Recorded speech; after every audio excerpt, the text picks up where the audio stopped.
Víš, jednoho dne si uvědomíš, že ten jeden člověk, ten výjimečný, nepřichází dvakrát za život. A možná tehdy už bude pryč. Žijeme ve světě, který se žene šílenou rychlostí.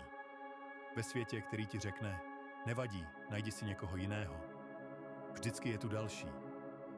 Ale tady je pravda, kterou si většina lidí nechce přiznat. Ne každý je nahraditelný. Jsou lidé, kteří přijdou do tvého života a spojí se s tvojí duší způsobem, který už nikdo jiný nikdy nenahradí. A když je ztratíš, zůstane po nich prázdné místo. Místo, které už nikdo nezaplní. Budeš je hledat v jiných tvářích, v úsměvech, v obětích. Ale něco vždycky nebude sedět. Protože ten druh spojení je jen jednou za život. Často nejvíc zraňujeme ty, kteří jsou nám nejblíž. Ne vždy úmyslně, někdy jen tichým mlčením, pýchou, zanedbáním. A myslíme si, že máme čas to napravit. Ale co když ne? Co když ten, komu si ublížil, byl ten, se kterým si měl strávit zbytek života?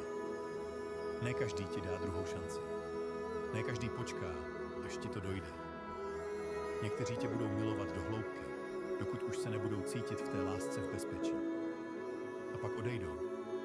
A to ticho, ta prázdnota po nich, bude znít hlasitěji, než cokoliv, co ti kdy řekli.